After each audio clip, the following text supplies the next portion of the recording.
I've Never. seen them. Check, check. We're live. Check. We're live. We're live. What? I gotta move cameras and stuff, but we're live. We're talking about like Am I in the shot? shooting stars and shit. Like, yeah. Talking about Renaissance Festival. That's, Yeah. it's going on right now. Pretty fucking nerdy. Yeah, up in Todd Mission, Texas. I've only been once. Really? Yeah, we didn't stay over or anything. It was just a quick little trip. Well, if you guys want to stay, you know, we've actually got another parking pass for camping. Nice. All you'd have to do is pay for your admission. That's cool. So, yeah, Renaissance Festival. It's a lot of fun, a lot of food, a lot of drinking, Yeah. and A lot of half-naked ladies. Suppose we should say welcome back to the nerdery. Yeah, this is the nerdery. Ta-da! Ah! It wouldn't be an episode if I didn't do that. Right. There we are. Mike, Oh, not in there. there we There go. we go. There we go. Okay. You just had to get a little closer. It's all good. Well, I promise. Jose says, hitting up Renfest after Oni. yes. And Do Keith it. tells you to stop yelling. Am I yelling? I didn't think he was yelling. Am I that loud? Don't be a little bitch, Keith. If it's too loud, you're too old. There's a volume knob on whatever device you're listening to, or a button. Yeah, or button. A slidey thing. something. I'm gonna be moving, I'm y'all. sure there's a way to Okay. adjust. Okay. Yes. Yeah, so. Yeah, we're Oh, he's moving. See? Slight delay. He says just messing. okay. It's all good. We still love you. I think he's probably trying to fuck with me about me not speaking up. Oh, maybe. That's probably maybe. what it is. Is that Could what be. it is, Keith? Okay. Don't pick on Jimmy. He's a rock. We need him. Don't pick on him. I don't see it, but okay. I'm here. Yeah. Yes. Yeah. Aw, and beautiful Vanatania's in the producer chair tonight. So if everything fucks up, It's totally her fault. that's why. Derek is out taking care of personal business, and Yeah. we hope that he can get back with us as soon as he can. But until then, we've got Tanya at the helm. Hopefully. She's gonna try her best. It's alright. It's alright. New territory for her, so We're watching them. JD's, yeah, JD's giving her the rundown right now. Do I need to, She's about to get in this shot. Ta-da! Yeah, so. There you are. Here I am. All right. Have a seat. Call me Waddles. Waddles? Waddles. Why do you waddle? Oh, because I spent all day yesterday pulling an engine. Ew. Yep. It's sitting out in my garage. Yep. But it's gonna be the Nerdery Mobile. Oh, yeah? Yeah. I'm gonna put our logo real big on the hood when I get the Very hood. nice. That's awesome. But yeah. Yeah. That engine probably won't be done for like 10 years though. That's alright. That's alright. That's the way I work. You know, I've noticed when, like, for our projects and stuff, if somebody wants me to do something, it'll take me like 10 years. But if I want to do something, one night. Oh no, this is something I want to do. Well, then it definitely wouldn't take me as long. But I've noticed that if anybody asks me to do anything, I'm just like, okay, and then 10 years later. Well, I don't have like just like 25 grand in my Yeah. back pocket to just like. I was gonna say working on a car is a lot different than doing an art project. Yeah, yeah. It is just a lot more labor intensive. She's getting the hang of all the sliders. She's and the all mutes and- excited. She's giggling and she's gonna be snorting over in there. See? I can mute my mic. But we can I can still mute hear my you. mic when I snort. Don't mute our mic. Yeah. All of a sudden, no show, just dead quiet. I don't have my sketchbook to write notes on this time to hold up. So. This week we are talking about, and my failure for not messaging y'all. Yeah, fucking I was A. trying like hell to struggle through a very large old school miniseries. There's actually the last chapter right there. The one that I didn't quite finish. Daredevil. Fall from Grace. Yes. Yeah. But in the inspiration of that, we're going to be talking about throwbacks and guilty pleasures. Oh, I have a lot of those. I know. I have so many of those. I know you love like the really shitty movies. Fuck yeah. Oh, they make my life. They really do. Quick announcement for all my Warframe people out there. Yes, Plains of Eidolon is live, but only for PC. Oh. Platforms expect it probably second or third quarter of 2018. Damn. Takes a lot to port it. Wow. That's crazy. Because they have to heavily condense everything. Well, you got a lot of time to grind and boost your stats. Oh yeah, my stats are pretty impressive right now, so they're definitely nothing to scoff at. Fair enough. Yeah. I keep up with guys that are like triple my level. How do you so. scoff? Like, what kind of... That hurt. It's kind of like a cough, but not. It's kind of like... Like if you ever work with somebody who does that a lot, what Yeah. you do is keep a little bag of cough drops. So when Yeah. they start doing it, just, do you need a cough drop? I've given that advice to other people in this room, but I don't think they ever took it. Nah. Dude, some days if I rolled my eyes any harder at work, I would see my brain. Like, I'm like, this is starting to hurt my head. I'm rolling my eyes so much. When you're staring yourself in the eye? Yes, yes. It's so bad. So many stupid people out there. Oh. But throwbacks, yes. Yes. Fall from Grace. That's actually what I'm going to be talking about this Tuesday. Okay. Because I did not have time to run by the comic book store because I was covered in grease. Are we Yeah. going to be able to do that this Tuesday? Yes, we are going to be able to do that this Tuesday. Okay. It's going to take some magic on my end and some magic from the magical producer, but we're going to make it happen. Okay. But no, it's a comic book series that I collected when I was a little kid, and I definitely shouldn't have been reading it at the age that I was, but I'm certainly glad I did, and I'm glad I'm rereading it. Yeah, it looks like you had Michael Morbius, the living vampire, Eddie Brock, Venom, and I don't know who... Siege. Is that who that is? Yeah, Siege, the Chast, Elektra, and the Hellspawn, the original Hellspawn, before there was Image. Yeah, a lot of crazy characters mixed into that one. Yeah, Hellspawn himself is just an oddball character, because he is essentially all the evil and wickedness of Matt Murdock, Wow. mixed with some voodoo, and he is a blind demon that engraved in his chest the Daredevil D's, but Matt can't see him. Huh. That's unfortunate. He cannot detect him whatsoever because it's him. It's just a facet of his personality. Exactly. Oh, okay. So you can't fight it or anything. Well, he Can't can. see it. He can. Really? And one of the first time they actually had a run-in, Matt took advantage of the fact that he was bleeding everywhere, so he took his blood and he threw it onto the creature so he could smell his blood on him. Ah. Jose said, "Woo, PC Master Race." Yeah, I have Warframe on PC. Unfortunately, I'm like a rank 2 on there, and the amount of time it would take me to level up to the point where I could play Plains of Eidolon, it'd be out for Xbox One. So. Jose actually made a good question here. At what point is a throwback considered a throwback? 5 years, 10, 15? Well, I think it depends on the medium. Some mediums move faster. Yeah, like comics, I think it becomes a throwback after like 5 years. Something like that. Because things move along so quickly. Yeah. Most of my comic reviews a lot of times were throwbacks because I was going back to the older shit or back to old series I wanted to check out, or you know what I mean? Yeah. I feel like part of it might be our age too. Because you hit 30 15 years ago versus when you're 20. Yeah. 5, 10 years ago. Yeah, it's a lot further. I think movies, it takes longer though. Yeah. Like I consider To Kill a Mockingbird a throwback. Yeah. Wait. But Super Troopers, No. it's Definitely still not. too new to be considered a throwback for me. But they're supposed to be putting out a sequel for that. Yeah. Yeah, I'm worried about it. Worried. Worried. How? They I'm not finished worried. filming and everything. They did finish filming it. I'm just...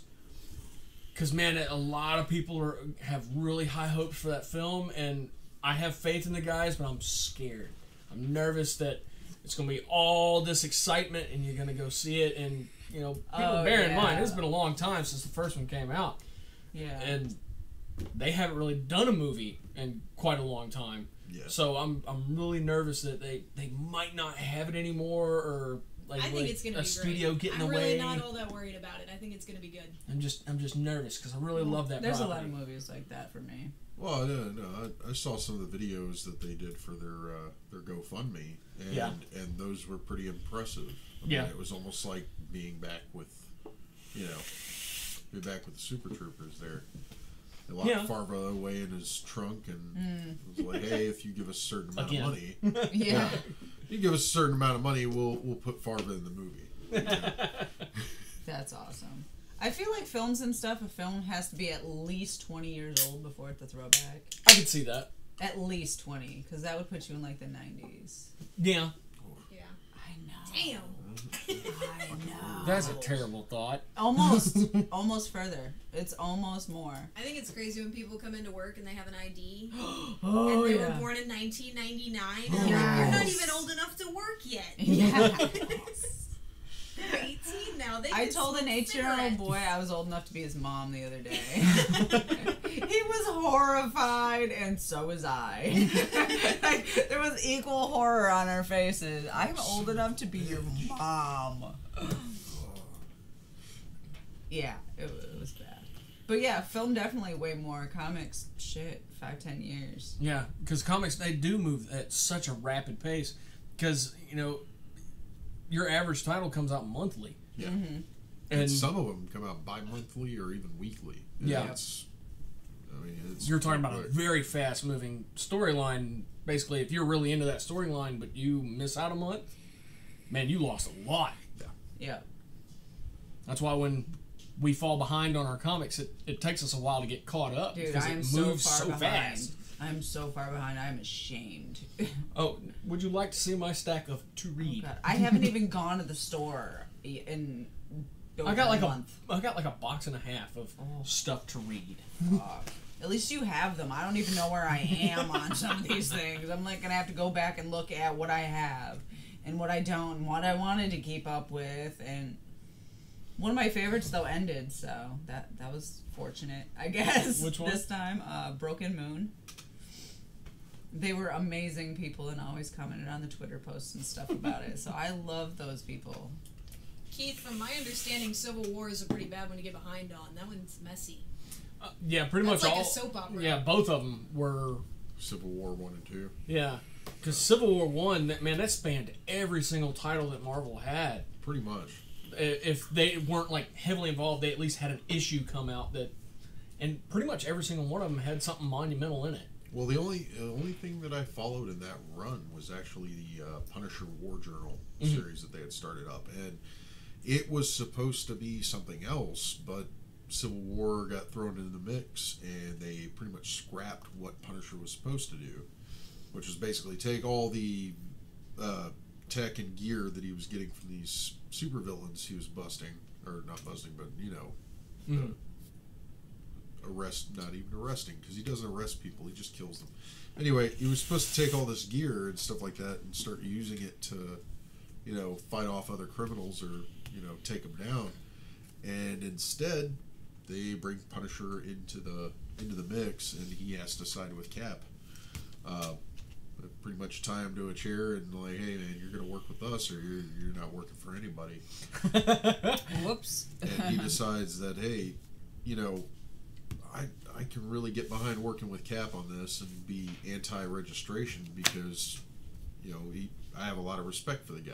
Yeah. And he started, they started showing flashbacks of him being trained before Vietnam and having to actually meet Captain America. Mm-hmm. And it was cool because there was this panel where Cap walks up to him and he's like, hey, I want you to attack me. I want you to hit me. Try your best to hit me. And Frank Castle refuses. He said, I will not do it. What do you mean? I won't hit you, sir, because I have too much respect for you. And it was just, it kind of defined how Frank Castle sees Captain America and, their relationship in the situation. So I can see that. it was really cool. But yeah, killing off another iconic Marvel character and then bringing him back to life, that, I don't know. Yeah, and then Civil War 2 was just such a mess to keep track of. He said there was like 6 to 8 issues come out each week from different points other than the main storyline. He just couldn't afford it anymore. Right. Yeah. 'Cause that adds up quick. And, well, the same with the Secret Wars, the latest Secret Wars that they did. That was insane. Yeah. Pretty much on that, you had to be reading everything because the main title didn't make any sense. Like, I think in the later issues it did, but like in the beginning issues, it didn't make any sense. It seemed almost as if it wasn't linear. That Civil War sucks. 2. The way they. Well, I'm talking about Secret Wars. Civil War Secret 2. War. Civil War 2. I tried so hard to keep up, and it just got so convoluted and everything. I was like, I'm out. I'm done. I think Marvel should stay away from doing these big story arcs because DC does a better job of it. Yeah, they do. And I don't know. I think Marvel just seems like they do a better job with their stories when they're just episodic. Yeah.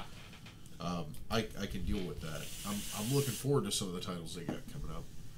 They've got saw an ad for a Punisher War Machine type story. Yeah. I'm curious to pick that one up because that is something I would like to see. Well, DC doesn't put out 6 to 8 a week that you have to buy either. Right. Yeah. No. You had Convergence, which was their last huge event. Yeah. And that was done in 2 months. You had 8 mainline issues, And and they then cranked them out. yeah, they did. It was every week was a new issue. So Yeah. you didn't have to wait long. It wasn't like the anticipation was there. Like, son of a bitch, I gotta wait I hate for waiting another a month. You I know? hate waiting a month. But and then you had all the tie-ins, but the tie-ins were pretty much self-contained. You could read the main line and be fine, or you could pick up like issue 1 and issue 2 of a tie-in, and you're done. That's all you had. Yeah. And you could pretty much pick your commitment, and that was great. And They I left read it open. a lot of it. Yeah, I like how they leave it open. You don't have to read everything to get Yeah. the whole scope.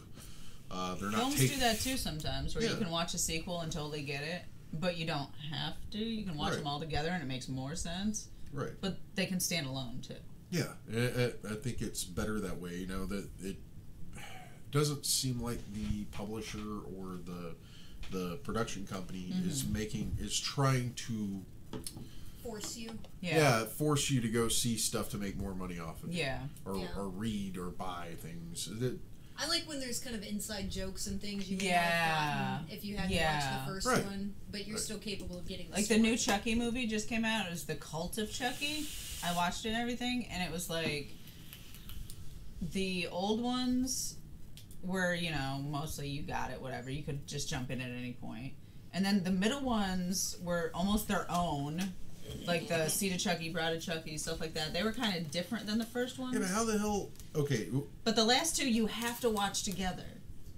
Like, you don't Bride understand of Chucky the and last... Cult of Chucky, or it was The Curse of Chucky and The Cult of Chucky. Okay. They're the two newest ones. okay, But to watch The Cult of Chucky and to really get everything, you had had to watch Bride The Curse. and Curse. You didn't have to watch... Well, no, you would have had to watch Bride and Yeah, everything. because I saw Jennifer Tilly was in it, Yeah. and I was like, how the hell did they get her back into her body? Yeah.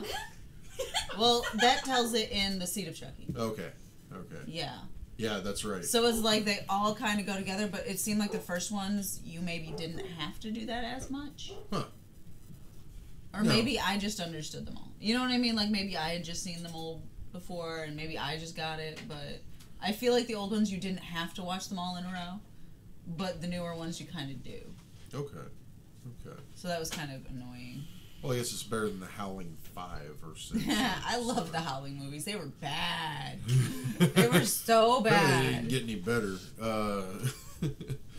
Nostalgia. I've actually been watching a show, or I guess it would be a basic television channel called Ancient something. Anyway, they're running like these Halloween specials every Friday night, and they're these really cheesy like 80s and 70s Yeah. and 80s. I love the kind of 80s suspense ones. thriller movies. Yeah. Dealing with bugs or a Swamp Thing. Uh-huh. I thought Swamp Thing was really Hey, cool. Kendall showed up. What's up, Kendall? I forgot to put shit on the tube. Yeah. You did. We were running late tonight, in Yeah. case you didn't notice. I was busy dealing with a child. Yeah. A That damn very kids thing. Oh, angry there's child. one that's on Netflix right now. Just popped up called The Babysitter. The Babysitter. Yes. I saw a preview for that because I saw Where's it the was teenage on the- kid with the hot blonde babysitter? Yeah, It was amazing. and Amazing. it looks hilarious. It's cheesy, and but crazy. not. Yeah, Yeah. It looks hilarious and kind of scary at the same time. Yeah. It's a suspense thriller because it looks like the babysitter and her friends like to kill people. Yeah.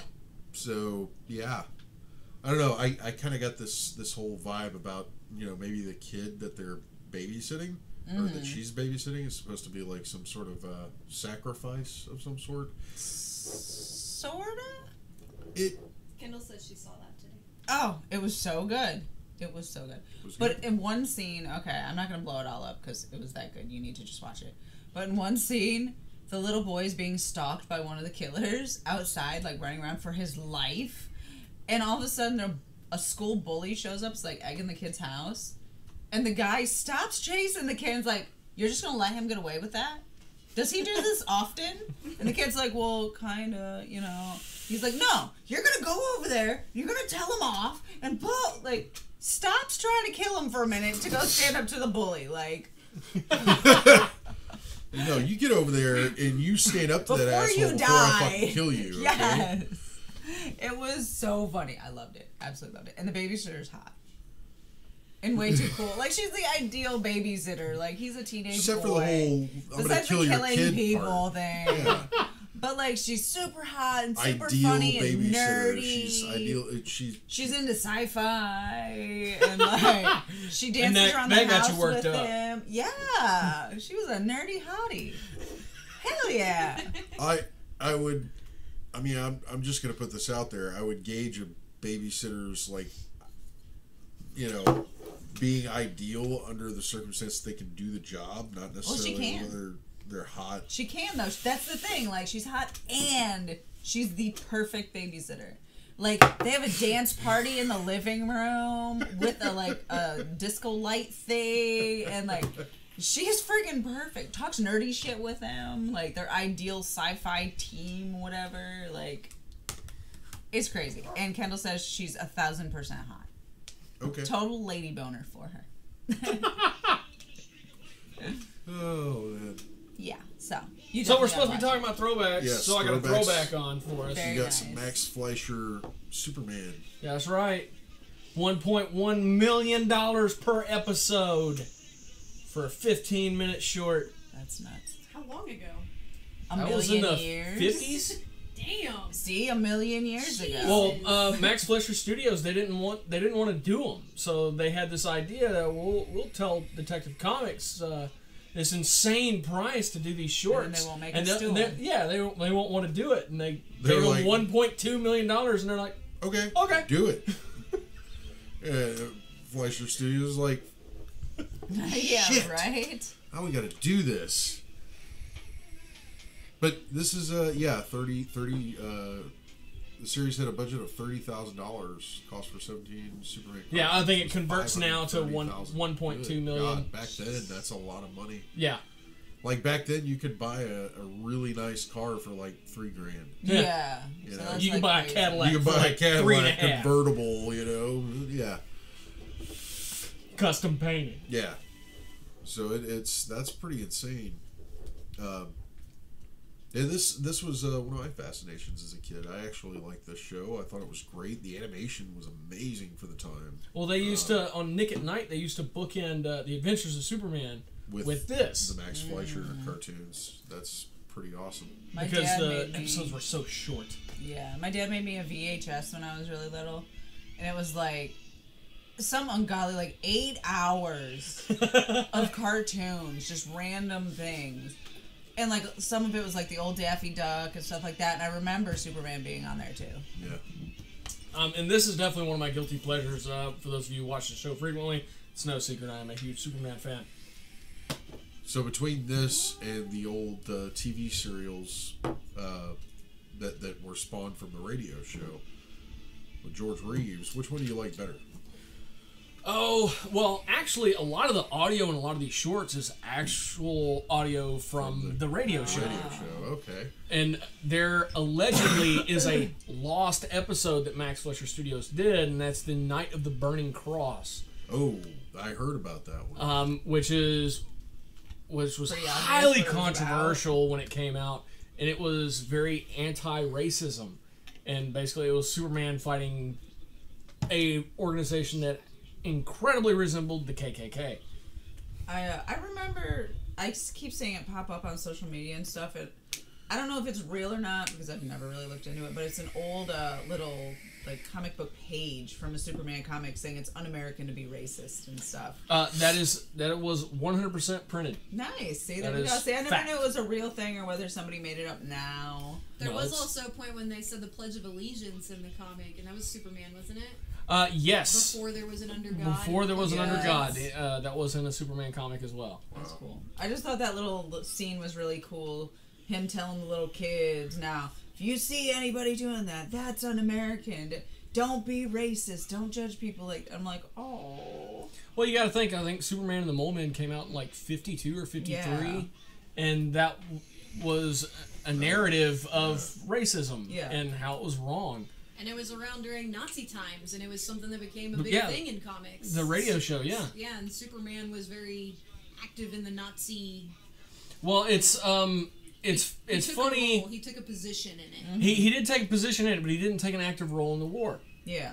And it's kind of funny because you had Marvel and DC, and they were polar opposites on how they handled the war. Mm. You could go pick up a Captain America and watch Captain America beat the snot out of Hitler.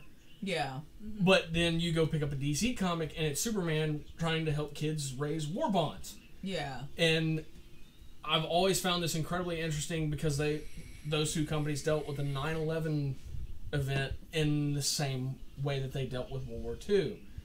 You had, in Marvel Comics, you had the heroes making a direct impact right there and helping solve all these problems, but then on the other side you have DC, who is there offering moral support, and it actually features like Superman knowing that he's a fictional character and doing his job inside the pages of a comic to help keep this kid's hopes up.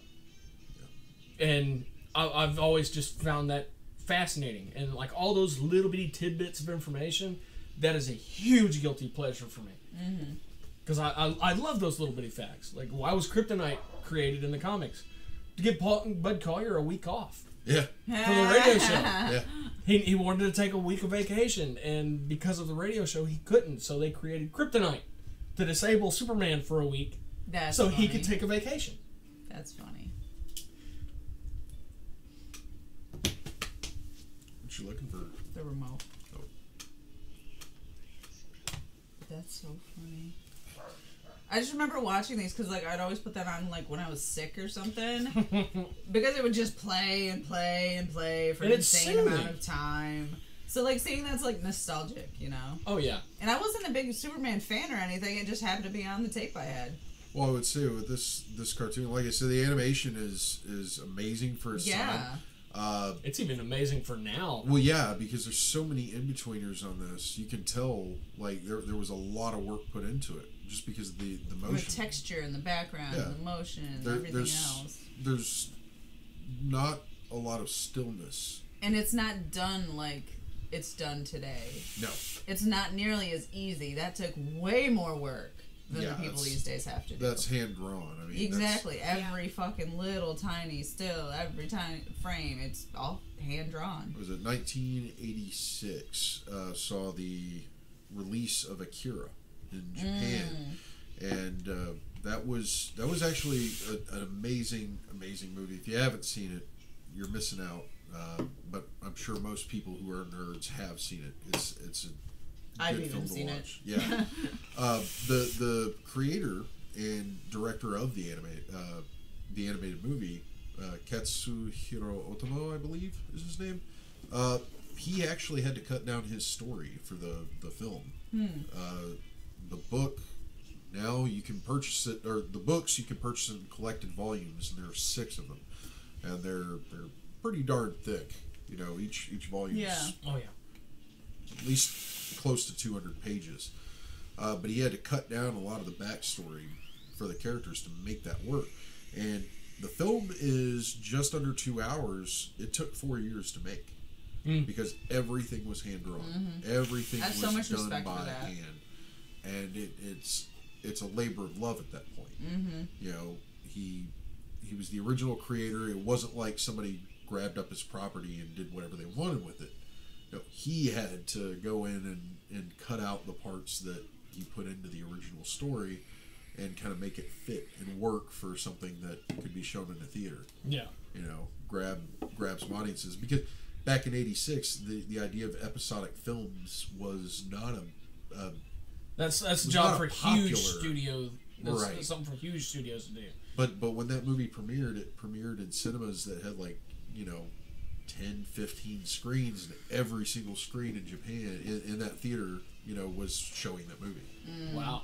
So something amazing to behold, and much like this Superman cartoon that we're watching now, every scene in that movie, there's something moving. There's some sort of movement, motion, even if it's just a character's facial expression changing. He always had that idea of making sure that there was movement. Yeah. He didn't want a still shot. Yeah. Can I just point out that Superman's shadow under his nose kind of looks like a Hitler stash in some scenes? He has the Hitler stash like me. And that was drawn on. That wasn't bad lighting. Mine's just bad lighting.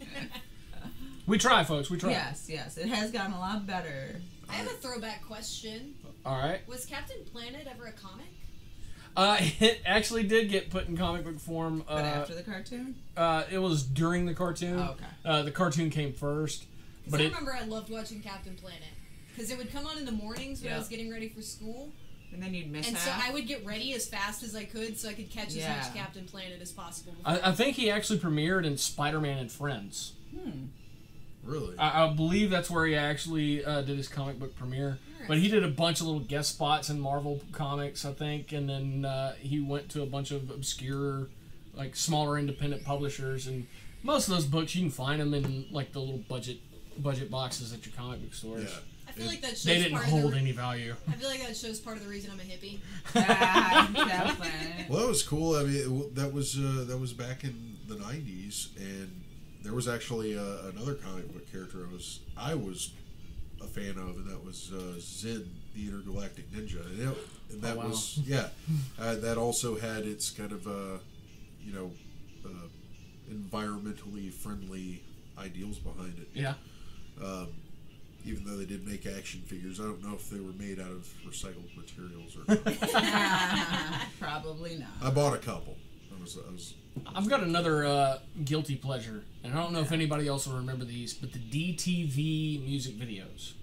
DTV? Disney TV music videos. Wow. And basically it was different genres of music, and the music video was set to Disney cartoons. Yeah, I know that's a guilty pleasure of yours because I've sat here and watched some of that stuff. Oh yeah. Like, we're watching Disney music videos. What's going on? So I like them. What makes a guilty pleasure guilty, though? Because you feel like you should be ashamed that you like it. So it's a shame thing? Yeah. Like, you feel like either it's not in your natural character or what people would expect of you, or you think you're the only person that probably really likes it as much as you do. I sat here during that one party you guys had and made Tanya watch carpool karaoke for hours. It was great. It was amazing. That was pretty cool. See? That was pretty cool. Good stuff. That to me is kind of a guilty pleasure because Yeah. it's so cheesy and I feel like people wouldn't expect that from me, but So That's- Jose apparently remembers a drug episode on Captain Planet. I don't remember a drug episode. I do. Yes. Wow. I remember that one. Wasn't that with the Kids don't do the little drugs. heart kid's relative or friend I or think something? so, yeah. Jose, do you have that game? Oh my god! What game? Okay, Jose says, guilty pleasure is owning the Britney Spears dance game for the PlayStation. Wow. I love that. I love that so much. I feel like that's the definition. Yeah. That's a guilty for- pleasure for sure. Yeah, right like that there. game's picture should be next to guilty pleasure in the dictionary. That's Jose's guilty pleasure. Dude, okay. I'll throw one out Clearly, there. if you brought it up. You ready? This one's really bad. There's a Justin Bieber song I really like. And I will watch it on YouTube Just the one. over and over and over. It's Beauty and the Beat, where he sings with Nicki Minaj. Oh, I like Nicki Minaj, so I might dig that. It's so bad. And she wears this cute little dress thing, and I think it looks like those pink snowball snacks on the boobies. And oh my god, I love that So shit. Jose does own the Britney Spears dance. Oh. He That is awesome. claims he hasn't seen it lately, but Uh-huh. He was just playing it. We busted him. So it was. I guess that was kind of like DDR, Dance Dance Revolution. Probably. Or something. okay, I was a huge DDR player. I was Wait. not. I don't feel guilty about that. I'm okay with that. That's just a pleasure, not a guilty pleasure. And I didn't even play it with the big pad with your feet. I just played with a fucking controller, but I was badass at it. Oh. I loved it. Well, that takes half the fun Yeah. out of Well, it. not if you're on drugs. Oh, okay. All right, I've got a note of shame. Yes. I've been playing guitar since the age of 12. I can't play Guitar Hero to save my life. That's For real, awesome. I will not. Like, you That's can put not- on a 10-minute song. I might get 10 notes. Yeah, that's not the first time I've heard that. Actually, I've heard that like there are actual bands out there that have sat there and tried to play the fucking thing, and it does not. Well, wasn't there relate. 2 different guitar games? Yeah, There was Guitar Hero Guitars are and very Rock Band. different. Rock Band. Yeah. One of them just had buttons on it, and the other one was way more Oh complicated. well, there's a third one. It's called Rocksmith. Yes. Oh, that's not- And that actually plugs into a You guitar. have a Oh, real guitar shit. in that situation. That's way harder. Now, I feel like I Yeah, play I didn't know that. about that one. No, I knew about the other That's 2.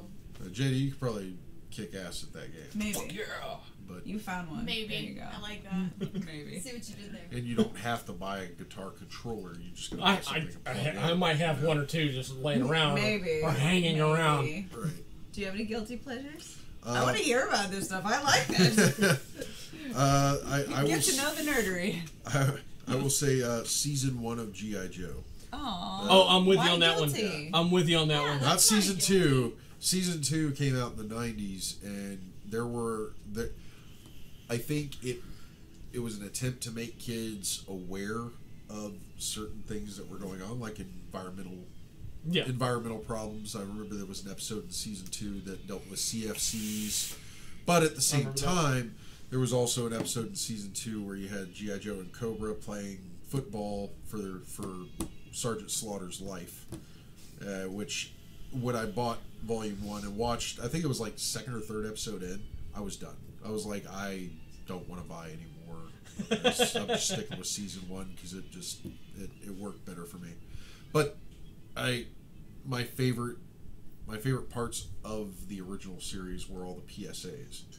Oh, yes. Those were really cool. I miss cartoons having PSAs. Yeah, those were really cool, and I think several. Knowledge is power. Yeah, I think several years ago, like probably somewhere around 10 years ago, somebody on YouTube got a hold of those and started making their own. I guess you would pretty much call them YouTube poop PSAs. They would take the original G.I. Joe PSAs and redub them. Oh, awesome. They're pretty crazy, but if you want to check that out, it's something else.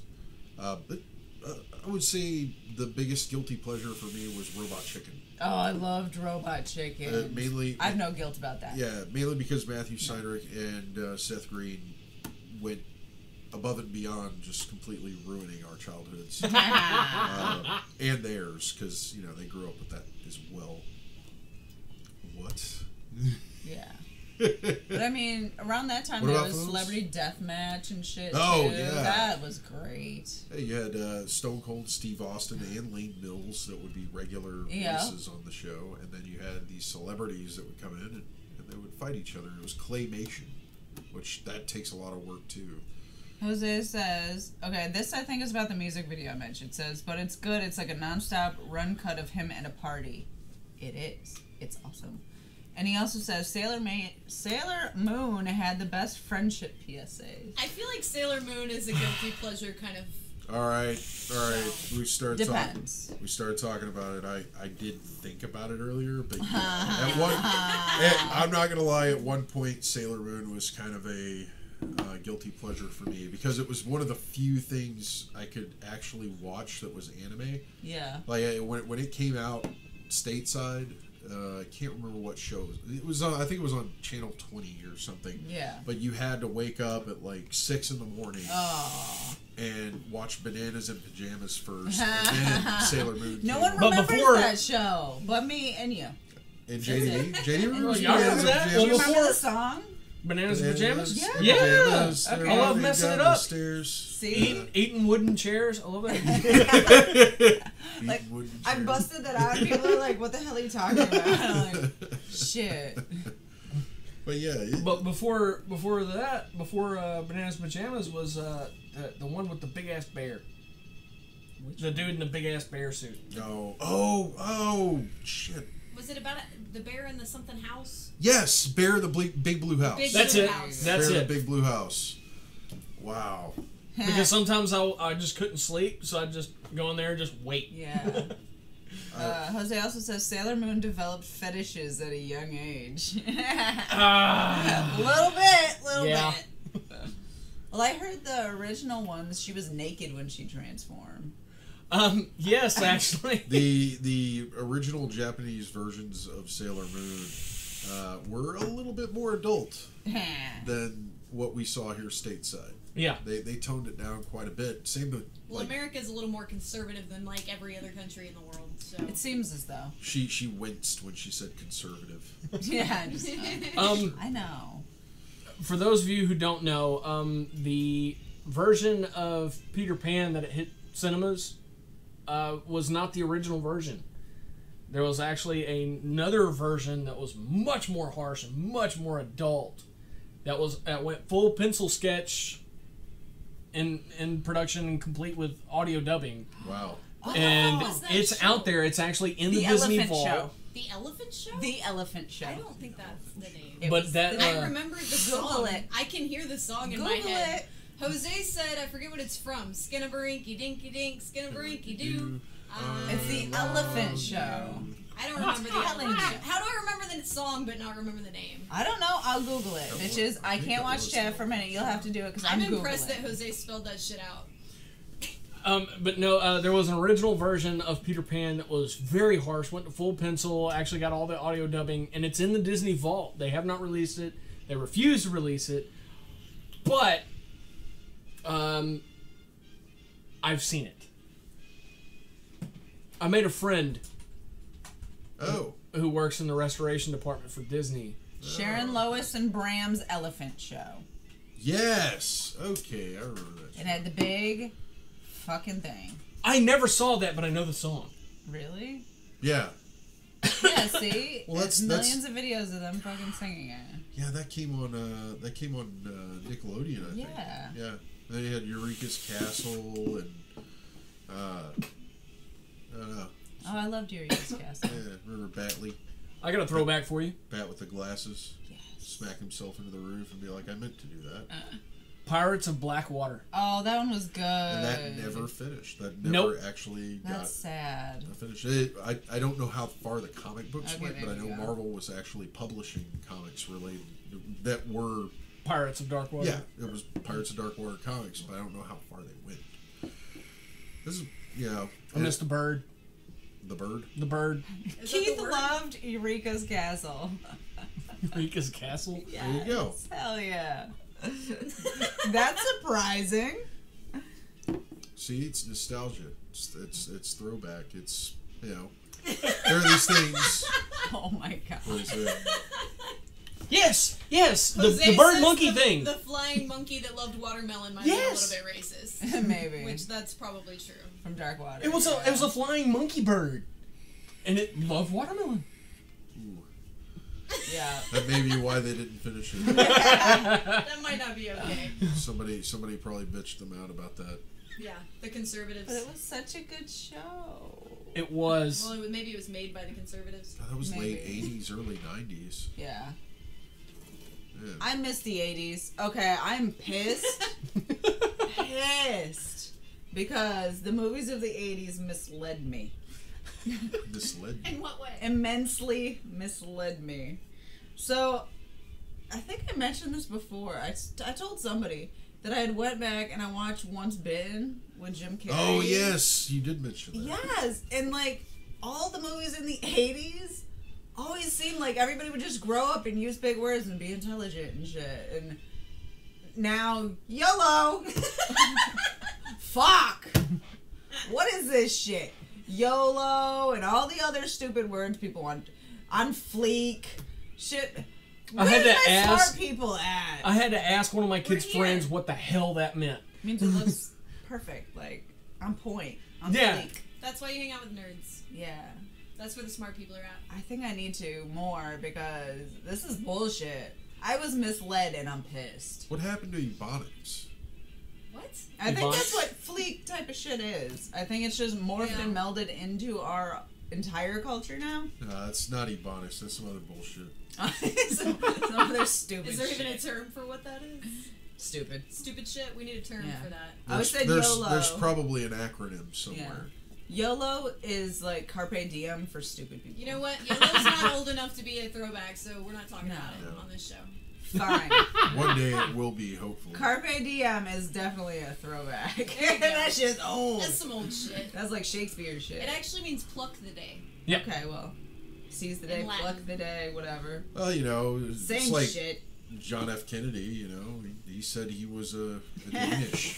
Millennial talk. That's what There you go. Jose's calling That's the it. term. Ich bin ein Berliner means I'm a I am. hamburger. No.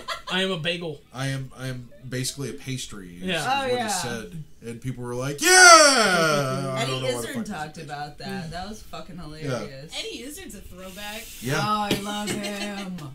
There was a 1313 Mockingbird Lane. I don't know if I ever told you this, but there was a TV show that they were supposed to put out. They either NBC or CBS, somebody did a pilot for it, and Eddie Izzard played Grandpa Munster. So it's supposed Oh, to be an update to the damn. Munsters. That's adorable. Yeah, and he did a really good job too. That's awesome. Keith says John Hughes fucked everyone up. I totally agree. John Hughes, Yeah, he fucked everyone I've got some up. athletic tape. especially Jay and Silent Bob. I mean, whenever they went to Shermer, Illinois, and found out Yeah. that there was no Shermer, Illinois. That's messed You know. up. Except for Judd Nelson, that dude is harsh. Yeah. Oh my god. And he showed up in Strikes Back. Yes. One of my favorite like outtakes of that is the scene where they're pretty much like leaving Will Ferrell to whatever the hell he's doing. He's chasing down the orangutan, and Judd Nelson keeps having to tell him it's not a monkey, it's an orangutan. You know. It's an ape. Yeah. And Will Ferrell's like trying to get down this drainage ditch to go chase after Jay and Silent Bob and Roxanne or Suzanne. It was Suzanne. Yeah. And they see him crawl into the drainage ditch. He's like looks at his deputies. He's like, "All right, boys, let's go back to the station house. Cornhole us a drunk. Oh, Let's go back yeah. to let's go back to the station house. Circle jerk, lace some Oh, my donuts. God. You know, just." Kevin Smith had him do like 15 different takes. He did a Linorama. Yeah, he did a Linorama, and it was actually on the DVD. It was freaking hilarious. But yeah, Kevin Smith being a huge Judd Nelson fan and John Hughes fan. Yeah, I think a lot of my guilty pleasures I don't feel guilty about, so I don't consider them guilty pleasures. Like, no fucks given. Like, I just love some shit. action figures, those are my guilty There pleasure. you go. As you'll note. I know I probably won't be able to do a toy segment for at least another month and a half because I don't have time to go shop for shit. Yeah, it happens. And I haven't found anything really cool yet, but I'm pretty sure, if I run into something, I'll do a segment. But yeah, action figures are definitely a guilty pleasure for me. I can do a game review this week. Here you You go. do a game review? Yeah. Okay. Teen Titans DC deck building. Awesome. Finally played it. Finally. Finally. It was ridiculous. Anyway, yeah. Throwbacks, guilty pleasures. I've got more than a few. I was gonna say, like, a lot of, like, I don't even know. I don't like digital films. No. I don't like having movies digitally. No. No. You I like have to have a hard physical copy. I want a physical copy, too. In the case. Yep. I give away all my digital copies of the movies I buy. I don't even do I that. want the physical ones. But I don't mind giving away the digital because I'm never, honestly, ever going to use it. And I know it. Ever. I don't care. I don't like it. I don't want it. I just here. I think that shit expires. I'm not too sure. And I tend to forget when we have physical copies or digital copies.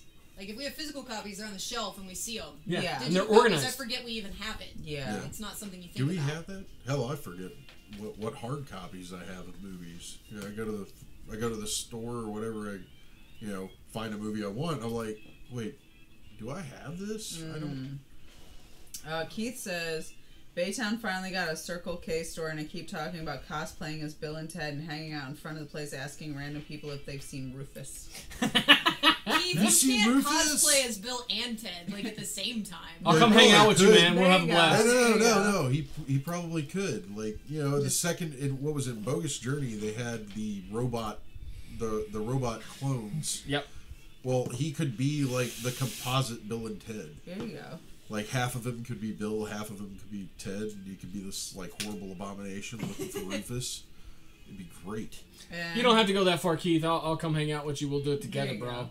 Jose brunette, asked if not- if we still hold on to VHSs or if we replace them with DVDs. I replaced with We DVD. held on to our VHSs until our final VCR finally shit Yeah. the Yeah. bed. And then But we did you started replace? Then we started replacing. But we haven't got rid of all of them. Movies No. that were out of print and hard to find, Yeah, I did definitely keep the keep. VHS copies of them. You could probably go to thrift shops and find VHSs. We still And our have Disney a lot. collection. Yeah. Oh, Disney's are worth money after years. They hold they Especially they if actually you have hold the money. clamshell cases. Yep. Yeah, Those we've are- got a lot of those still. Yeah. Don't leave them out in the garage. And shit, some of those, if you got like the weird printing that had like Yeah. a penis on it or whatever, Yeah. and they're worth $10,000 or some crazy shit. Jose says you should review the new RWBY game that's coming out soon. Ruby. Sure. Yeah, Ruby is that's actually a CG animated TV or CG animated show that was produced by Rooster Teeth, Yes. the same production company that is famous for bringing you Red vs. Blue for those Halo fans out there. And I'll, might as well give them a shout out because they are based out of Texas. Yeah, they are. So, Well, they're out of San Antonio, right? I think so. San Antonio or Dallas, one of the two. I know they come to the big cons here. Yeah. Cool guys. Really Oh, good. they're making a card game. Oh. Who's making that? If it's Cryptozoic, I'll definitely play it. I know, baby. She was disturbed when she looked in the Amazon cart a while back, and there was a NHL card game in the Amazon cart. It's like, what the I got a lot of weird shit in my Amazon thing. But it's on the Cerberus engine, which DC Deck Building is on the Cerberus engine. So I could take NHL and mix it into my DC Deck Building, and that'd be awesome. That'd be insane. I How feel would like that we'd even have to have a work? fist fight at some point for it to be real. I'm so down for that. So down for that. You got to know how to fight hockey style, though. You got to reach out with the left, grab them by the shirt so they can't get away, and so you don't fall. And then you just repeatedly. It Pound. says the same company also has a card game called $1 Million Butt. $1 Million Butt. Is that Steve Jackson? Is that a Steve Jackson game? I don't know. And Keith's totally down to do that with you. Oh, yeah? Stand outside the store. Dude. What are we waiting for? Yeah. Just quit talking about it. Let's start doing it. I'll see you guys later. Yeah, and, mention of the Circle K, I think they're actually buying up all the Valero corner stores. Really? Yeah, because I've actually seen one. I think when I was on my way up to Renaissance Festival this weekend, we saw a Valero gas station. The pumps were still Valero, but the store was actually Circle K. So it had the Circle K logo and everything.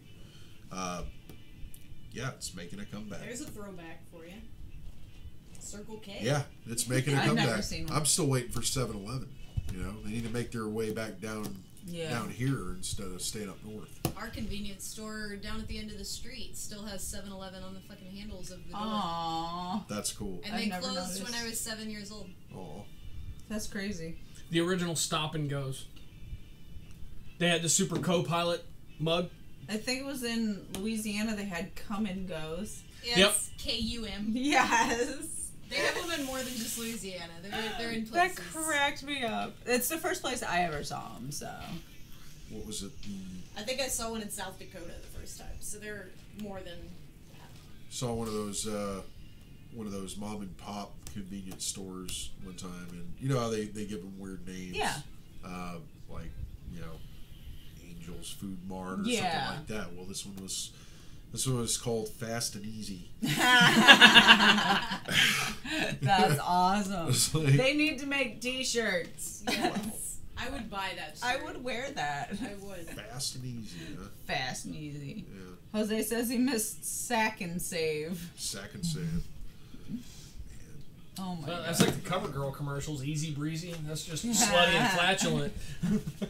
Or stupid. I never even thought about how Slutty and stupid. how that sounds. Easy and breezy. Throw Easy easy in breezy. the makeup commercial. Yeah. Yeah, there's a Easy, lot breezy, of shit like and that. beautiful.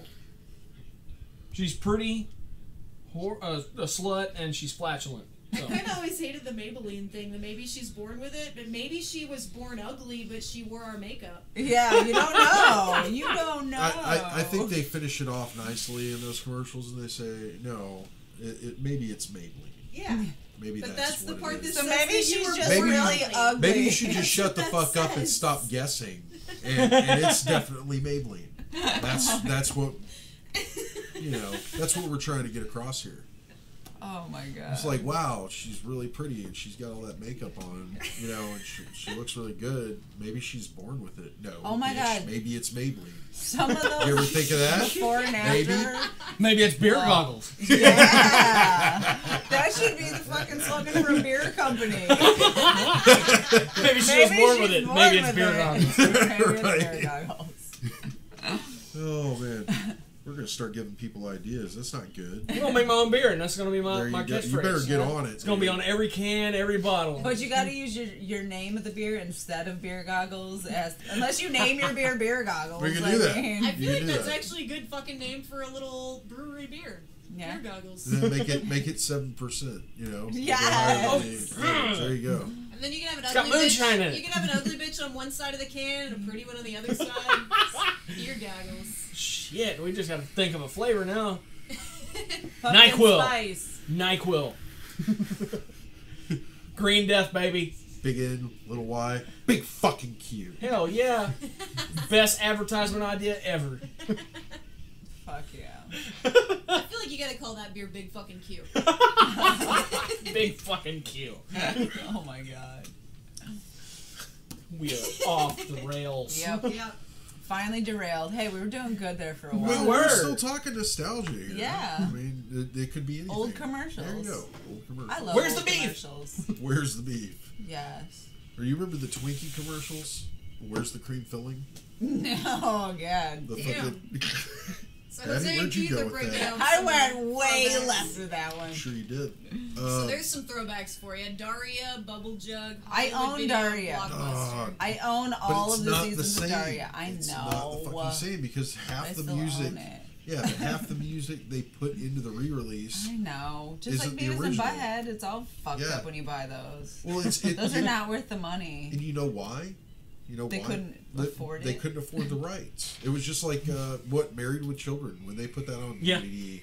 Well, when they put They Married, took Sinatra off. yeah, they couldn't use the Sinatra song for the opening because it was too damn expensive at that point. Yeah. And it was all due to the fact that it was part of that show. Yeah. Like before that show aired, that song wasn't all that popular. No. And then, after what 8-9 years worth of that show, Skyrocketed the value of the song. they go and release the DVD and they're like, son of a bitch, we can't pay for this. Well, there's a throwback question. Hollywood Video or Blockbuster? Oh, I was a Hollywood Video employee. I only went to Blockbusters. Oh, I did too. That So we used to rent videos at Randall's. Dude, Kroger. you used to be able to rent them everywhere. Yeah. Like grocery stores. I worked in a grocery store We rented movies. See, my mom Like, would go shop, and we would hang out in the video section, and Yeah. then we'd pay for our $1 video or whatever for the night. Well, movie rentals used to be an incredibly profitable business. Yeah. Because when it went into rent stage before it went into purchase stage. Right. And what a lot of people don't realize is, When my you- uncle owned a video store Yeah. in the heyday of VHS, and they were like $70 to $100 Because for a tape. you were leasing the tape. Yeah. You were leasing it from whatever company manufactured it. Yep. And you were basically using the rental on the tape to pay off the Yes. cost of it. Because VHS just took so long to manufacture and produce. Oh yeah. So you'd see a movie come out like X-Men, and it came out what, 2000? Something like that. 2001? Something like that. So when that came out, it took about 1.5 to 2 years before it ever hit video, because it just took so long after the movie was done with. I've to thought of that a compress it, lot put it on lately. there. How fast movies come out now Oh, yeah. onto DVD and stuff. It's Well, like I'm amazing. I'm waiting. You barely know they're out of the theater, and they're like, you can go buy that shit now. I'm waiting for the day that I'm an uncle, or I got nieces and nephews or Yeah. something like that. I don't know about kids, but anyway, as far as I can tell right now, I've got 3 cats. That's enough. Yes. But yeah, I'm waiting for the day that I have to explain to some kids. Yeah, my first job was at a video store. And they're like, they'll be "What's that?" What's What's a that? video? Was that like a red box? Did they I stick don't even you- think they'll have red boxes Yeah, by how now. did you just go put the movies in the red box? No. I'll explain to them. No, they shoved me in a red box all day. Yeah. fed me, Yeah, I was the one that bagels picked the and movie coffee. and put it in the... Yeah. I took people's movies when they returned them, and Now you That's can what- you stream just make them watch Men everything. in Black 2 with the little dude in the machine. Yeah. Sorting the mail. What's Hell fucked up yeah. is when I worked at the I video want to store. watch that now. Yeah, when I worked at Hollywood Video, there was a Kroger next to us, and I'd go over there to get, cash my checks or go buy something to eat or whatever. And they had just like a snack machine style vending machine that actually dispensed movies. You paid Damn. you could Nice. rent movies that way. And that was amazing. Yeah, and that brought my mind to the idea that one day my job was going to be obsolete. And I told my coworkers, I was like, just you wait, man. They're going to replace us with machines. And what did they do? Yep, I should have got on that. Between that and streaming, you're done. So Jose says that he'll buy a beer for anyone who can sing him the Crossfire commercial jingle. I don't remember it. I don't know that I one. remember the Crossfire! Don't get caught up in the crossfire! You owe me a beer, dude. You owe me a beer. I don't know how you're going to get it here, but you owe me one. We'll see him at a con. Yeah. If it's NRG, we can buy beer there, or GRB, you can buy beer there too. I was like, holy shit, I know that one. I had that game. I feel like I knew I it didn't after have you that sang game, it. but I saw that Yeah, commercial exactly. enough. Oh, those little steel marbles were great to lose, man. Oh. And fun to Right, find. Forehead. All right, Oh, Jimmy, yeah. Jose's getting you a beer. He says so. Thank Hold you. him to it. Thank you. He was talking about how bad it was when they rented out games. By the third rental, it was just completely screwed. Oh yeah. If it was Oh, a yeah. disc, yeah, you were better off Oh, getting you're cartridge systems. yeah. Cartridges were just as bad. Shit, that happens at Redbox sometimes. You get a movie and it's fucking scratched. Yeah. Because but they'll replace it. Yeah. I started They're really good working about that. in my uncle's video store right when we quit carrying games, but we were still renting what few we still had left. We were still renting them out because we were still renting original NES games. Yeah. Wow. And you had a bunch of nostalgia guys who loved Yeah. them, but shit, they were too expensive to buy, so they'd come rent them for $5 for 3 nights. And never return them. Yeah. it'd be Happened a cheaper lot. That way. Yeah. Happened a lot. But people would come in and they'd rent a game and take it home and like, dude, it didn't work. All right. And we actually had a machine in the back that had all the different slots for the different cartridges, and you put the cartridge in and it would test all the circuits on the cartridge to help you pinpoint what was wrong. And if it was something simple it like a was resistor, fixable. we would fix it right there in the store. Damn. So I got really good with soldering iron, Nice. which helped because I became a guitarist. There's some. And a mechanic. A mechanic. I think a lot of people nowadays really want to, have that bit of nostalgia and go to those throwbacks and see how it was. What was it? I remember when N64 came out Nintendo 64, and that thing was amazing for the time. Oh yeah. I would go to Sears and I would play the demo for Mario for 2 hours. The 15 amazing. minutes. The 15 minutes they allowed you to play because the damn thing was timed. It would Yeah. reset, but see how far you could get. And what was it? A couple of years back, I still have it in 64. And I knew someone who still had a cartridge for Conker's Bad Fur Day, and we sat there and tried to play that. God, I don't know how the hell anybody could have gotten anywhere in that game. It seems like the older games are actually harder than the new games. A lot of times those games didn't save. Yeah. And you just had to start Conker's, over. I remember being a pretty difficult fucking game. Yeah, it was insanely difficult. I never finished that game. I didn't even get close to finishing that game. But nowadays in video games, it seems like they kind of hold your hand and here, let me walk with you through this, and you get to play it. There's not a lot of challenge in it anymore. There is, but there isn't. Yeah, there is, but there isn't. It just depends on the game you're playing. simple games that explain how to play it. They're making games for the YOLO crowd now. Yeah, see? And these people fucking only live YOLO once. Kids. They don't have time to learn. Or Yeah, like we that got time Bond for movie. that. Isn't that a Bond movie? You only live once. No. You only live twice. You only live twice. Okay, Yeah. so that wouldn't apply Was to that the the name yellow of the crowd. fucking... That's one of them, I think. You only live I've twice? never I heard don't of remember that. that. I know we have it. I know there's something about a day Only to die or twice? some shit like that, too. Tomorrow Never Dies. There you Tomorrow go. Never That's Dies. what I was There thinking. was Twine. Dies. Or no, that's The World Is Not Enough. Yeah. Twine. Because I had it on N64. I remember Yeah. that song. Yeah. That was the Madonna one, wasn't it? No, that was Die Another Day. Yeah. Oh, Yeah. Was that Garbages? garbages. Garbages. Garbages? The World Is Not Enough was garbage. Right? Sure. Are you saying the movie's Yeah, garbage, it's or fucking was gar- the song by world garbage? is not enough. Sure. I don't know. That's garbage. That's garbage. It's absolute garbage. It was.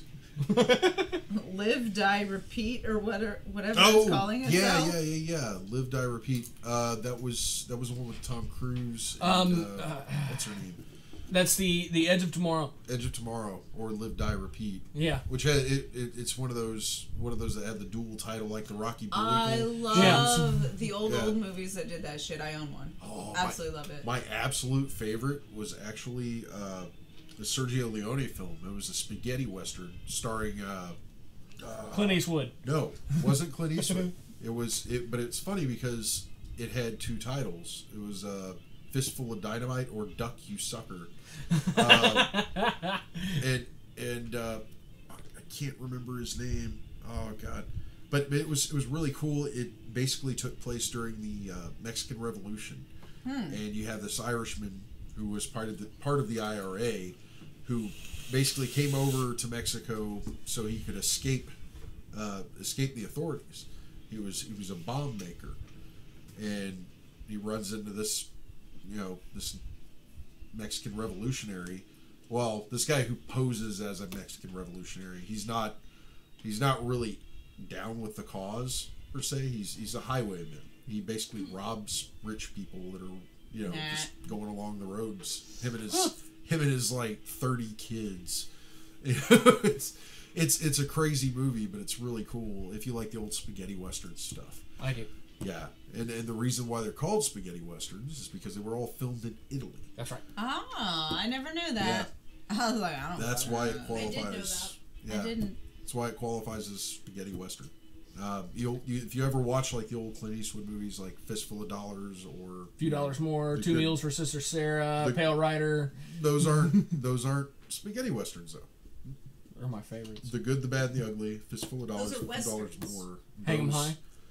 Yeah, but you don't. I was going to go into the audio. Yeah. Like if you notice in those old spaghetti western films, the lips don't always match up with what's being said, and it's not because they've redubbed anything. It's because in Italian filmmaking, they always did the audio in post. So they filmed all the scenes, they filmed all the story, and then they went back and got the actors to go in and or not but actually put in their words. I have a movie that had, I think it was shot in Italy with Spanish-speaking actors and dubbed into English. Yeah. That was so good. I love it.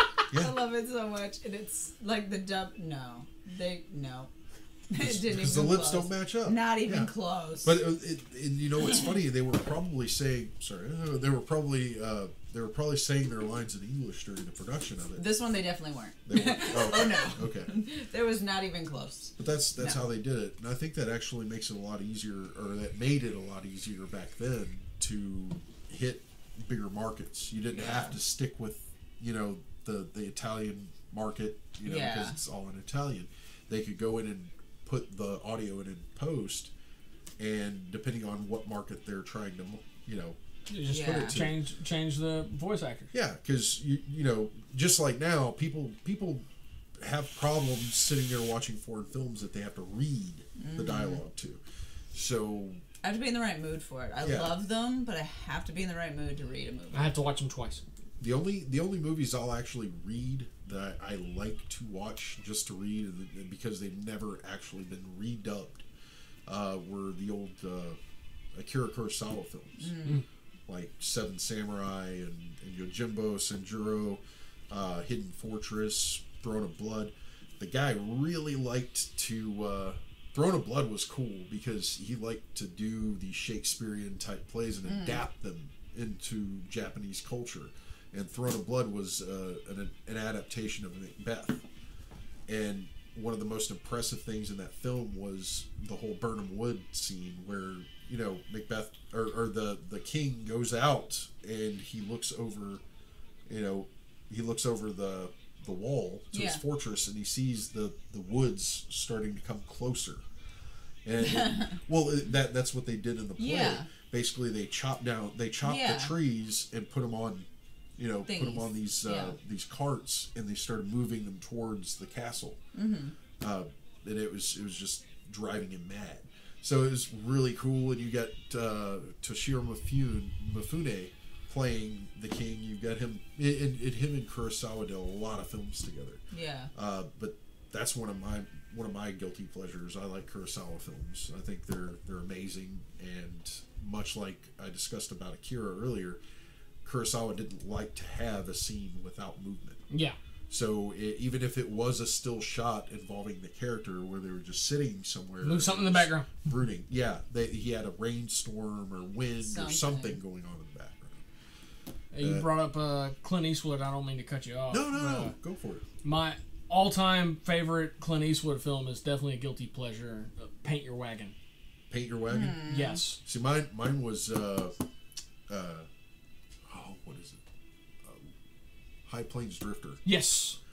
Where he goes to the town of Lago and have them it's really cool because it was like I would say it was the first time in cinema that I can think of, for the time period, that they had used the idea of a vengeful spirit, a wraith coming back to take revenge on the people who were responsible for his death.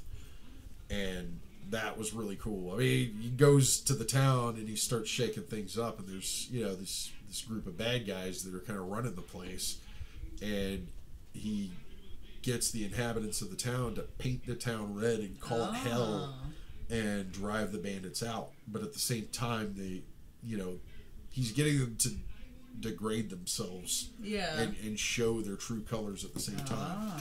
And it's kind of like, you want me to help you solve your problem. Well, I've got a debt for you to pay. And we're going to pay it however I feel fit. For those of you who don't know what Paint Your Wagon is, it was Clint Eastwood's first film, and it's a musical.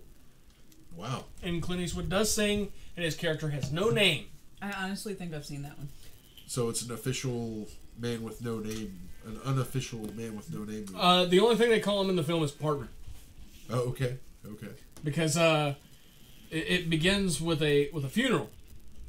Some random gold digger out in California, and another guy had died, so they are all standing around burying him, and standing over the open grave. So when and you say gold digger, you're not talking about the modern term. You're No. talking about somebody who's actually out mining gold. Yeah. None of that Just to YOLO clarify. Speak. None Just of to that clarify. YOLO speak. And then, well, they're sitting there, and he's saying something nice. It's a good thing that he's died. He's not gonna have to live through the scurvy or this or that or any of these other problems. And as he's talking, everybody's looking down inside the grave, and there's little sparkles in the dirt. And as they all reach, he steps on somebody's hand. I claim this here in my name, and that guy right there. Oh, Jesus. And it was Clint Eastwood. And they never mention his name. He just always refers to him as partner. Yeah. And they actually share a wife, and it's, the gold digger and partner. Wow. And it's an absolutely ridiculous film. It's absolutely hilarious, and it's a great film. It's a great story. Highly recommend you go watch it. It's cheap. You can find it for like $5 in bargain bins and crap. But Yeah. I have it. I love that movie. Yeah, you talk about Clint Eastwood. I believe The his Growler. Yeah, I believe his actual first on-screen appearance was in Gunsmoke. I think he played like a little background character with a Yeah. couple lines or something Yeah. in an episode. Well, he played he kind of played a bad guy, which was there goes JD. She's hearing something funny, and now it stopped. Is it him fucking around fidgeting in his chair? No, it's like electronic sound. It's like a I don't know.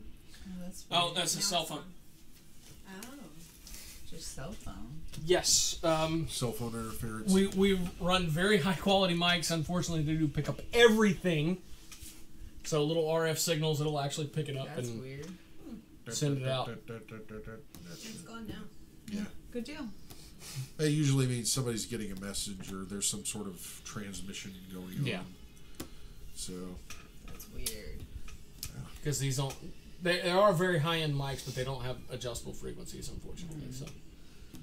Some like white noise shit you're listening to over there. You're about to hear some like hidden For those of you ghost message. who ever sit inside of a studio or a recording studio, have some fun, take a dog whistle and blow it, and basically your producer, your guy running the soundboard, all his meters will peg out because it picks up the frequency even though he can't hear it.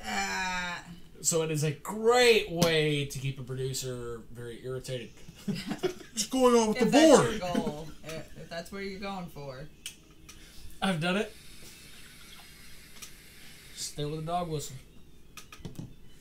It'll spike everything out and you don't hear a thing. That's funny. Absolutely awesome. Man, we were talking about VHS tapes, and I was going to say, because I actually still have two. I still have two VHS tapes as far as I know. One of them is a copy of John Cusack. Well, it's a Savage Steve Holland film called Better Off Dead. It was made for TV. We have that. Yeah. We probably do. We have a lot of VHSs. Well, the other one, John Cusack, that was made by him was the what was it, One Crazy Summer, which had John Cusack and Demi Moore in it. I love John Cusack. Yeah. It also had the guy who played. No, it had Bobcat Goldthwait in it as well. He's from Syracuse, New York, where I'm from. Oh, wow. Just saying, he got a tattoo of a salt potato on him. I also Salt know that. potato. Yeah, that's a northern thing. It's from our area. I know the history of this. Check this nerdy shit out. So, Guilty pleasure right here, folks. these are. Ooh, I have no guilt about this shit. Salt potatoes are the shit. She probably should though. No, they're like. Okay, so I'm originally from Syracuse, New York. And you know how every region has their own dishes that they have? Well, we always have clam bakes and stuff. And like steamed clams every summer and everything. Yeah, because that's gross. They're amazing. So, it's like the thing where you guys have like brisket. Maybe the clams are better up north or something. Maybe our Well, we're up clams are gross. northeast. So, Ours I come don't care from, too much for brisket either. So. well, you know how you guys have barbecue and brisket and blah, blah, blah. I'm just we surprised. had clam bakes and stuff. I'm just surprised, Patty, you're using the term clam bake in referring to cooking food. Yeah, it's food. This time. So, up north in Syracuse, there's this dish where you take a bag of potatoes, the small ones, and you boil them in about a pound of salt. Jesus. So when you pull them out of the water and the water evaporates off of them, there is a layer of salt caked on them. And you dip them in melted butter to eat them. And it's from the Irish immigrants working on the salt flats would bring, because they were poor, like the small little misshapen potatoes to work with them. And they had these giant like drying vats out in the fields.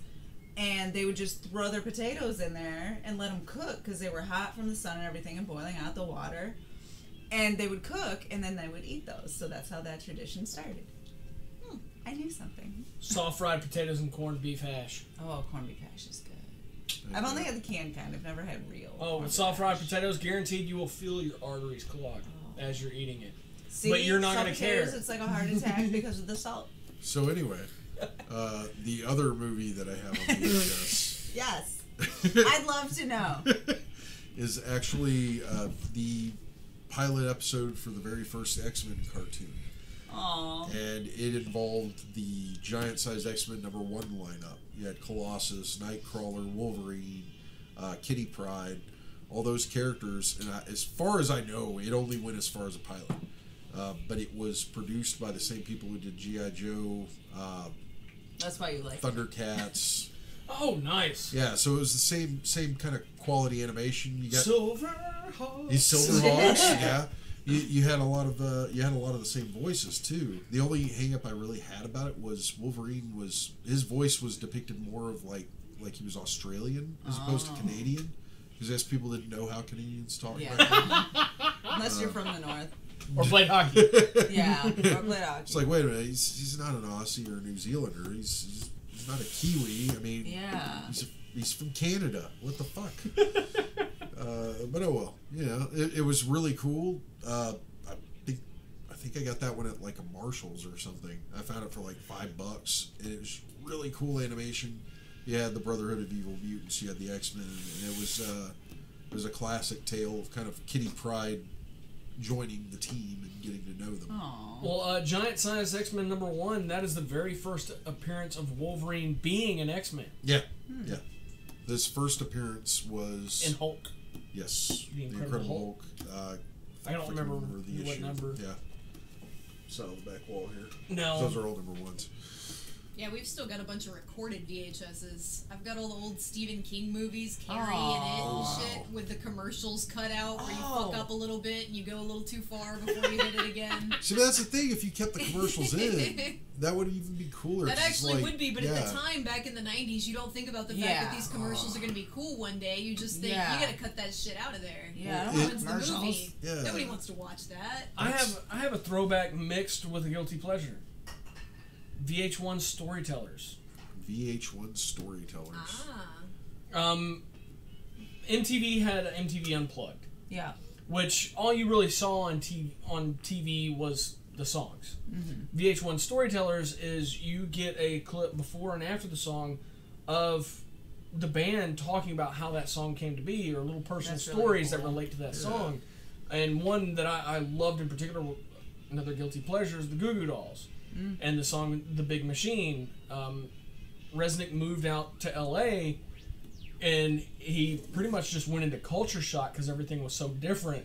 Yeah. And talking about meeting people there, he said he tried not to, but it happened anyway. He met people, and just how their personality was and how they viewed the rest of the world just seemed kind of off. The Goo Goo Doll ones specifically. That was a good one. And that's how he came up with the song The Big Machine. So Jose brought up a major throwback, the double VHSs. Remember when they wouldn't fit the whole movie? Titanic. Yes. He brings that Braveheart. Yeah. The Abyss. Casino and Dinotopia. Yeah. Dinotopia. Yeah, those. And that's Keith crazy has to think an back 8-hour on tape of South Park episodes. Got commercials from when Ben Stein's Money. Mr. Wow. Katz, When and Ben other Stein's random Money. shows. That was a good one. I remember that. Wasn't it Dr. Katz? Wasn't he a shrink? Yeah. Not Mr. Katz. No, it was Dr. Katz. Yeah. It was like wiggly and shit. Everybody had tremors. Yes. Yeah. The Critic, do you remember that show? Yes. I forgot his name. John Lovitz. There you go. Yeah. I love those shows. It's crazy to think back on a medium that couldn't handle more than 2 hours worth of film on one. Yeah.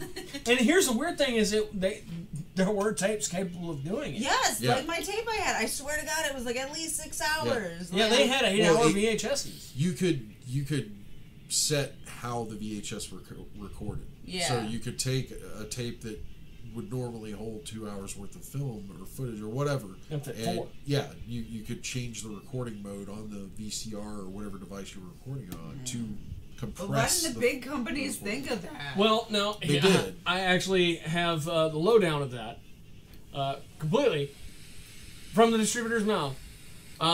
They were perfectly capable of fitting those large films onto one tape with the same quality. However, they wouldn't be able to charge as much. Yeah. Oh. So if they split it into 2, you think it's reasonable because it's such a long movie, and Yeah. you still pay the sky-high price. Right. Yeah, like you should be paying double for the 2, so when they're only charging 1.5. exactly, you feel like you're getting a fucking deal. Yeah, Bastards.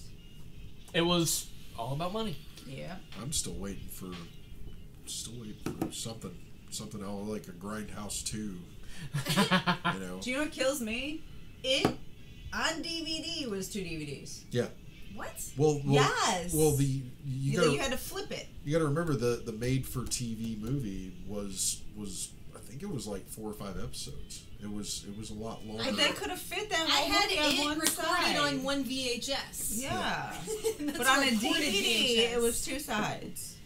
Well, they hadn't gotten as far with compression on DVD as they at that Yeah. point. Really? Yeah. And digital compression is still, believe it or At the not, beginning fairly of young. DVDs, they were. I mean, Yeah, it was a I newer didn't think DVD. it was that far. well, Blu-ray, it's very limited, and It's that's been why. a minute, Patty. Well, that's why Blu-ray discs you have more space for the information. So that was the cool part about Blu-ray, and well, I don't know if anybody remembers HD DVD.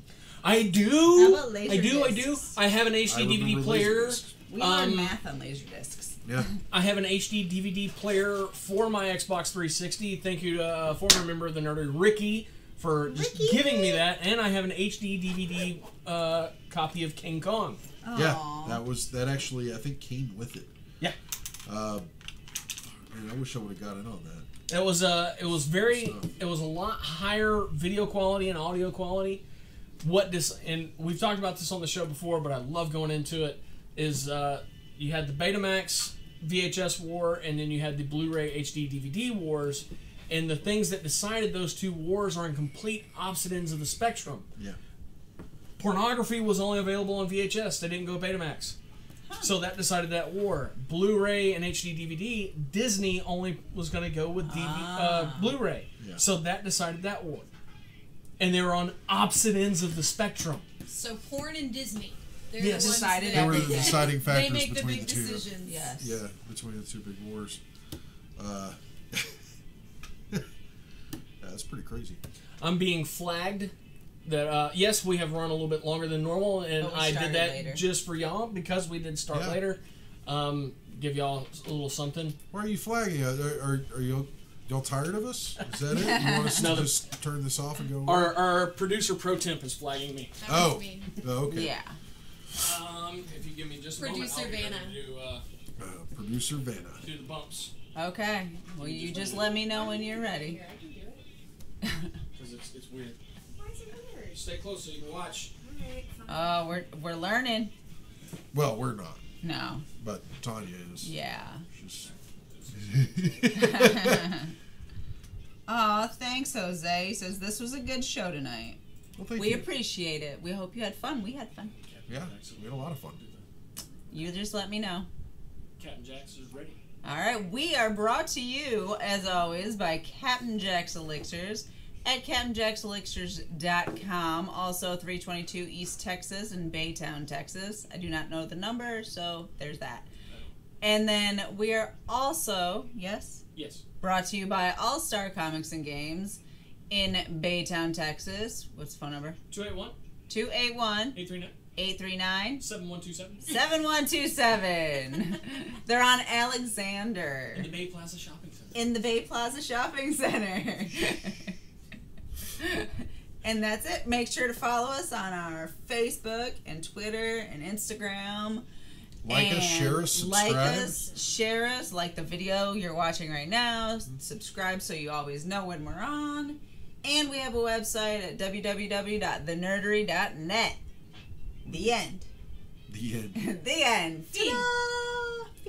Good night, everybody. Good night. Thanks for coming. Bye.